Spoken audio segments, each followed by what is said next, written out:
কর্মসূত্রে নেপালে রয়েছেন পশ্চিম মেদিনীপুর জেলার ঘাটাল মহকুমার দাসপুরের শতাধিক পরিবার।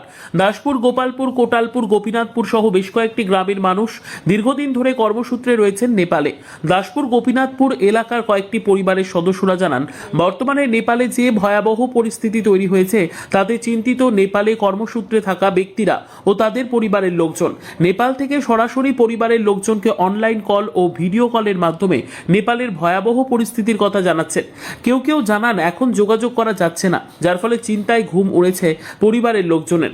বাঙালির সব থেকে বড় উৎসব দুর্গাপুজোয় বাড়ি আসার কথা তাদের, কিন্তু এই পরিস্থিতিতে তারা কিভাবে বাড়ি ফিরবেন তা নিয়েও সংশয় রয়েছে। আছে আপনার? আমার ছেলে একাই আছে।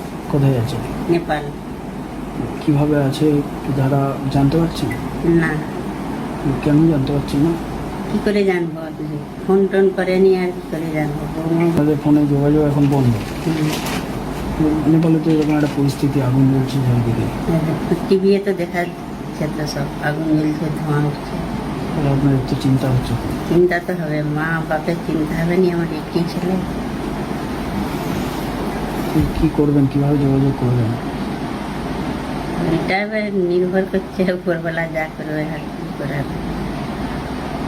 সরকার আপনাদের পাশে আছে, জানেন তো, ব্যবস্থা করছে। হুম, আপনার নাম? আমার নাম প্রতিমা ধারা।